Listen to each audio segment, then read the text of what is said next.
నమస్తే సీమా న్యూస్ కి స్వాగతం. ముందుగా ముఖ్యాంశాలు. ముఖ్యమంత్రి నారా చంద్రబాబు నాయుడు ఆధ్వర్యంలోనే మాదిగలు సమగ్ర అభివృద్ధి చెందుతారని ఏపీ ఎంఆర్పీఎస్ రాష్ట్ర అధ్యక్షుడు పేరుపోగు వెంకటేశ్వరరావు కర్నూలులో అన్నారు. ఎస్సీ వర్గీకరణకు కృషి చేస్తామని చెప్పడమే కాకుండా గతంలో ఎన్నడూ లేని విధంగా మాదిగలకు రాజకీయ ప్రాధాన్యత కల్పించినందుకు ఆగస్టు 16వ తేదీ మాదిగల కృతజ్ఞత యాత్ర చేస్తున్నట్లు ఆయన తెలిపారు. యాత్రకు సంబంధించిన కరపత్రాలను మాజీ ఉప ముఖ్యమంత్రి కేఈ కృష్ణమూర్తి సమక్షంలో ఆవిష్కరించారు. ఈ యాత్ర హిందూపురం నుంచి ఇచ్చాపురం వరకు కొనసాగనుంది. 1996 సంవత్సరంలో చంద్రబాబు నాయుడు ఎస్సీ చేస్తానని హామీ ఇచ్చి 2000 సంవత్సరంలో వర్గీకరణ చేయడం వల్ల మాదిగలు ఎంతగానో అభివృద్ధి చెందారని వెంకటేశ్వరరావు తెలిపారు. వర్గీకరణకు అడ్డంకులు రావడంతో రద్దు చేశారని అన్నారు.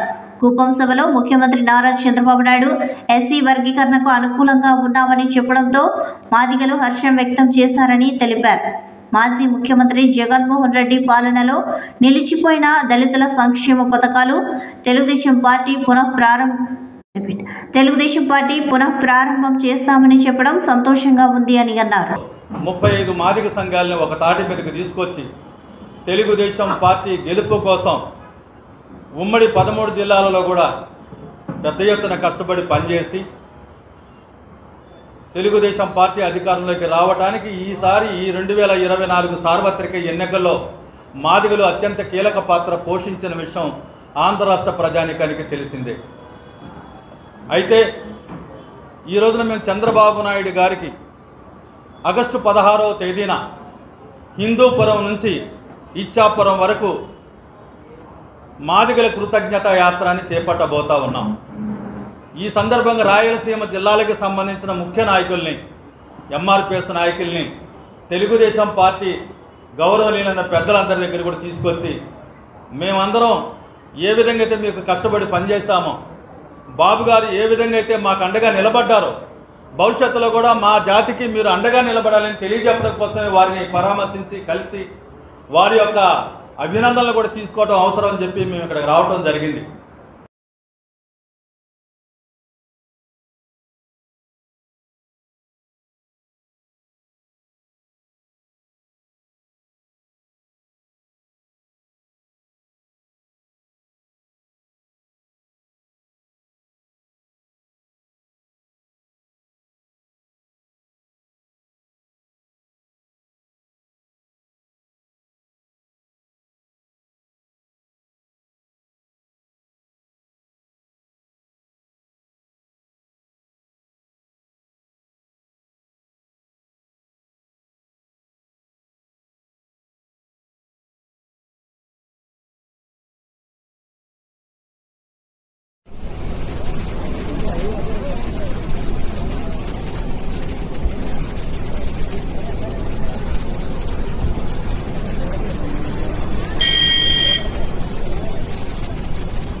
విలువిద్యలో పాల్గొంటే విద్యార్థులకు ఏకాగ్రత పెరుగుతుందని కర్నూలుకు చెందిన గ్యాస్ట్రోఎంట్రాలజీ వైద్యులు శంకర్ శర్మ తెలిపారు. కర్నూలులోని అవుట్డోర్ స్టేడియంలో కర్నూలు జిల్లా ఆర్చరీ అసోసియేషన్ ఆధ్వర్యంలో నిర్వహించిన జిల్లా స్థాయి ఆర్చరీ టాలెంట్ పోటీలో ప్రతిభ కనపరిచిన క్రీడాకారులకు డాక్టర్ శంకర్ శర్మ ముఖ్య అతిథిగా పాల్గొని మెడల్స్, ప్రశంసా పత్రాలు అందజేశారు. ఈ సందర్భంగా డాక్టర్ శంకర్ శర్మ మాట్లాడుతూ చిన్నతనం నుంచే క్రీడల్లో రాణిస్తే భవిష్యత్తు ఉన్నత స్థాయిలో రాణిస్తారని తెలిపారు. కర్నూలు ముఖ్య నగరాలకు అనుసంధానంగా ఉన్నందున కర్నూలు అన్ని రకాలుగా ఈ ప్రభుత్వంలో అభివృద్ధి చెందుతుందని అన్నారు. ప్యారిస్లో జరుగుతున్న ఒలింపిక్ గేమ్స్లో ఆర్చరీ విభాగంలో విజయవాడకు చెందిన బొమ్మదేవర ధీరజ్ పాల్గొనడం సంతోషంగా ఉందని అన్నారు. భవిష్యత్తులో అంతర్జాతీయ స్థాయి క్రీడల్లో కర్నూలుకు చెందిన క్రీడాకారులు రాణించి కర్నూలుకు పేరు తీసుకురావాలని డాక్టర్ శంకర్ శర్మ కోరారు. ఈ కార్యక్రమంలో ఆర్చరీ కోచ్లు నాగరత్నం, రాజు, వంశీ తదితరులు పాల్గొన్నారు. మన కర్నూలులో ఆర్చరీ టాలెంట్ హంట్ కార్యక్రమం అనేది జరిగింది. అంటే జిల్లాలో ఉండే వివిధ స్కూల్స్లో ఆర్చరీ ప్రాక్టీస్ చేసే పిల్లలను కర్నూలు అవుట్డోర్ స్టేడియంకు పిలిపించి ఇక్కడ వాళ్ళ టాలెంట్ను పరీక్ష చేసి వాళ్ళల్లో అత్యుత్తమ ప్రతిభ కనపరిచిన బాలబాలికలను నెక్స్ట్ స్టెప్ ఆర్చరీ కాంపిటీషన్స్కు తీసుకుపోయే ప్రయత్నంలో భాగంగా కొంతమంది పిల్లలను సెలెక్ట్ అయిన వాళ్ళకు సర్టిఫికేట్లు మళ్ళా రకరకాల మెడల్స్ ఇవ్వడం జరిగింది. ఇది ఒక కర్నూలు అనేది ఒక విశ్వనగరంగా షార్ట్లీ కాబోతా ఉంది. ఎందుకంటే అన్ని హైవేలకు దగ్గరగా ఉండేదే ఈ కర్నూలు ఈ స్టేట్లో. ముఖ్యంగా అటు హైదరాబాద్ బెంగళూరు హైవే అయితేమి, ఇట్లా చెన్నై సూరత్ హైవే అయితేనేమి, ఇవన్నీ కూడా మన కర్నూలు నుంచే పోవడము ఒక రకంగా చెప్పాలంటే కర్నూలుకు మంచి అవకాశాలు ఉన్నాయి ఫర్దర్గా డెవలప్ కావడానికి. సో రేపో మాపో ఇండస్ట్రియల్ కాంప్లెక్స్ కూడా వస్తుంది. అలాగా అన్ని రకాలుగా ఈ కొత్త ప్రభుత్వంలో మన కర్నూలు అభివృద్ధి చెందే అవకాశాలు మెండుగా ఉన్నాయి. ఇటువంటి టైంలో ఇప్పుడు మన కంట్రీలో ఒలింపిక్స్ అంటే ప్యారిస్లో ఒలింపిక్స్ జరుగుతున్న నేపథ్యంలో ఇప్పుడు ఆర్చరీ కూడా ఈరోజు రేపు బొమ్మదేవర ధీరజ్ అనే అబ్బాయి, మన విజయవాడ అబ్బాయి, తెలుగు అబ్బాయి ఆర్చరీలో ఒలింపిక్స్లో పాల్గొనడం అనేది మనం ఎంతో గర్వించాల్సిన విషయము.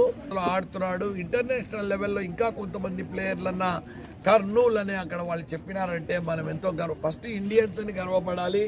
ఎందుకంటే ఒలింపిక్స్లో ఇండియన్ మెడల్ టాలీ చాలా తక్కువ ఉంటుంది. ఎప్పుడు అమెరికా, తర్వాత కొన్ని యూరోపియన్ కంట్రీస్, చైనా ఇవే ఉంటాయి. మనం 140 crore population, even China cross చేసినాం పాపులేషన్లో. ఒలింపిక్స్లో కూడా మనం ఆ స్థాయిలో రావాలి. మన మైథాలజీలోనే ఉంది ఈ విలువిద్య అనేది, మన పార్ట్ ఆఫ్ అవర్ గేమ్స్ అని. సో ఇటువంటిది ఆర్చరీ వలన ఏమవుతుందంటే కాన్సన్ట్రేషన్ విపరీతంగా పెరుగుతుంది, పిల్లలకు ఏకాగ్రత. ఒకసారి కాన్సన్ట్రేషన్ పెరిగిందంటే వాళ్ళ జీవితంలో కూడా ఏకాగ్రతతో వాళ్ళు ఏ విషయాన్నైనా నేర్చుకొని డెవలప్ అయ్యే అవకాశం ఉంది. సో ఈ రకంగా ఆర్చరీలో మన నారత్నమయ్య సారు, రాజు, వంశీ వీళ్ళు ప్రత్యేకంగా ట్రైనింగ్ ఇస్తున్నారు పిల్లలకు.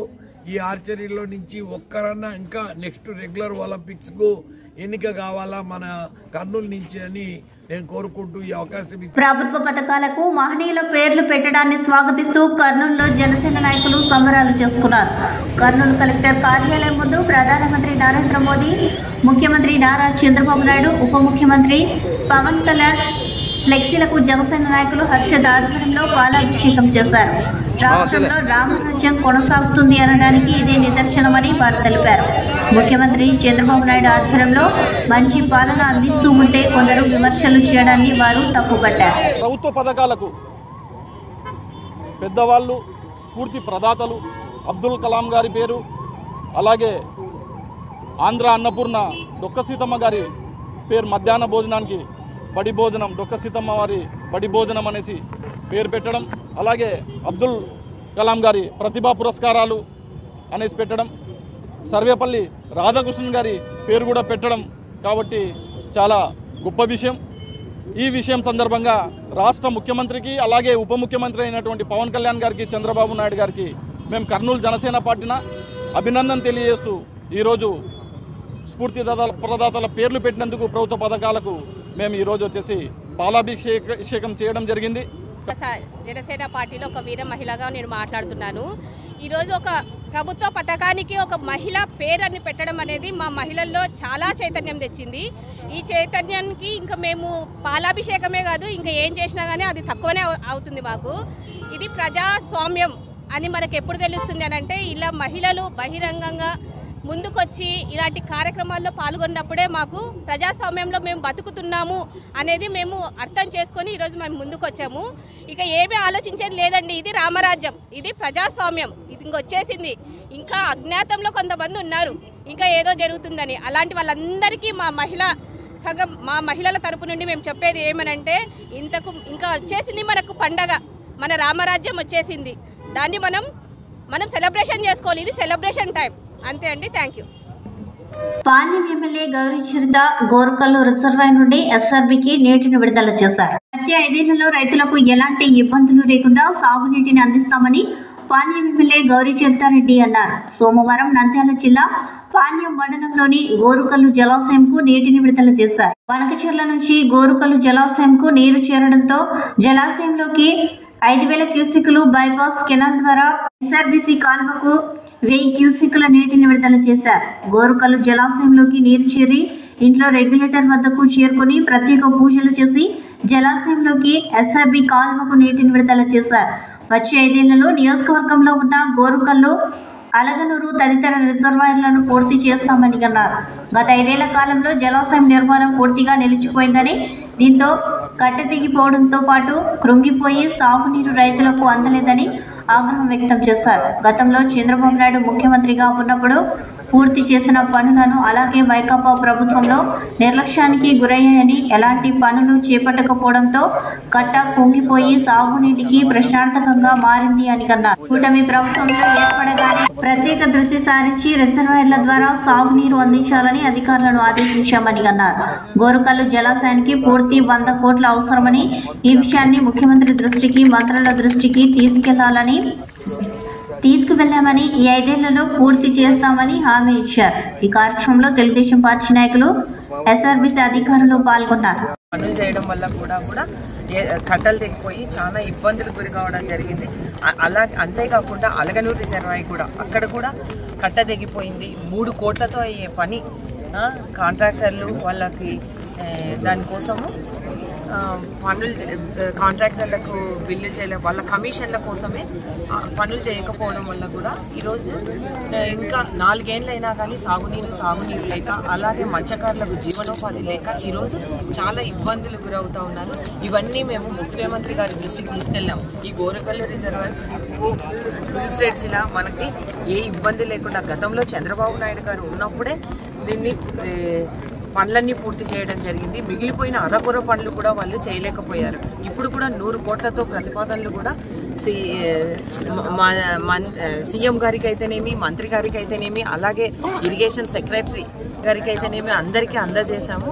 తప్పకుండా ఇప్పుడు పోలవరం ఎట్లయితే పూర్తి చేస్తామని సెంట్రల్ గవర్నమెంట్ ప్రకటించిందో అలాగే ఇక్కడ కూడా తప్పకుండా ఈ గోరుకల్లు రిజర్వాయర్ అయితేనేమి, అలగనూరు అయితేనేమి, వెలగమాన్ డ్యామ్ అయితే మన నియోజకవర్గంలో ఉన్న వీటిని ప్రాజెక్టులన్నింటినీ పూర్తి చేస్తాం. ఈ 5 ఏళ్లలో తప్పకుండా రైతులకు సాగునీరు అందించి రైతులకు ఎలాంటి ఇబ్బంది లేకుండా చేయడమే మా ప్రభుత్వ లక్ష్యం అని కూడా ఈ సందర్భంగా తెలియజేస్తా ఉన్నా.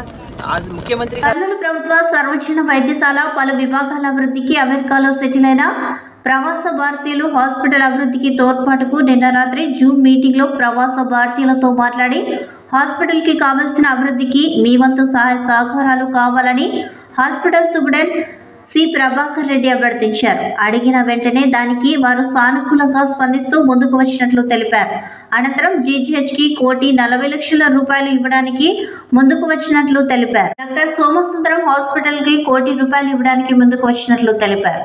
హాస్పిటల్కి కావలసిన వైద్య పరికరాలు, గైనిక్, పిల్లల వార్డు మరియు ఎమర్జెన్సీ డిపార్ట్మెంట్లలో అత్యవసర చికిత్సలో రోగ నిర్ధారణ చేసేందుకు అల్ట్రాసౌండ్, ఇతర వైద్య పరికరాలు ఇవ్వడానికి డాక్టర్ కృష్ణారెడ్డి ముందుకు వచ్చినట్లు తెలిపారు. డాక్టర్ కృష్ణారెడ్డి 1962వ బ్యాచ్.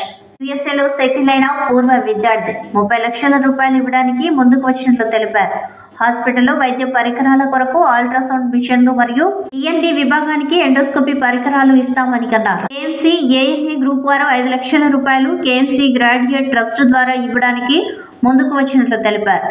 ఈ Zoom meeting doctor Kopparthi Rammohan arrange చేశారు. డాక్టర్ సదాశివరెడ్డి, డాక్టర్ రంగారెడ్డి మరియు డాక్టర్ అనుపమ దీనిని కోఆర్డినేట్ చేశారు. ఈ పరికరాలు స్పెసిఫికేషన్ కొరకు హెచ్ఓడిలతో మీటింగ్ జరిపారు. చిన్నపిల్లల విభాగపు HOD doctor Vijayanand Babu, gynaec HOD doctor Srilakshmi, doctor Savitri, emergency department HOD Ram Sivanayak, paediatric విభాగపు వైద్యులు doctor Sarada, doctor Ravindra Reddy, ARMO doctor Venkataramana, hospital సిబ్బంది తదితరులు పాల్గొన్నట్లు hospital superintendent doctor Prabhakar Reddy తెలిపారు. కర్నూలు జిల్లా మంత్రాలయం మండలం మాధవరం సమీపంలో ఉన్న గురు రాఘవేంద్ర ప్రాజెక్ట్ ఎత్తిపోతల పథకం స్టేజ్ 1 పంప్ హౌస్ ను గుర్తు తెలియని దుండగులు ధ్వంసం చేశారు. 4,200 ఎకరాలకు నిలిచిన సాగునీటి సరఫరా నిలిచిపోయింది. రైతులు లబోదిబోమంటున్నారు. స్టార్టర్లు, బ్రేకర్లు, ఇన్ఫిలేటర్లు చెల్లా చెదారంగా పడేశారు. కర్నూలు జిల్లా మంత్రాలయం దగ్గర ఉధృతంగా వరవలు తొక్కుతున్న తుంగభద్ర నది. గంగమ్మ దేవాలయంను చుట్టుముట్టిన వరద నీరు. భక్తులను నది లోపలికి వెళ్లనీయకుండా గట్టి భద్రత చేస్తున్న పోలీసులు. భక్తుల స్నానాలకు నది ఒడ్డున షవర్లు ఏర్పాటు చేసిన శ్రీమఠం అధికారులు. మంత్రాలయం శ్రీ రాఘవేంద్ర స్వామిని దర్శించుకునేందుకు భారీగా తరలివచ్చిన భక్తులు.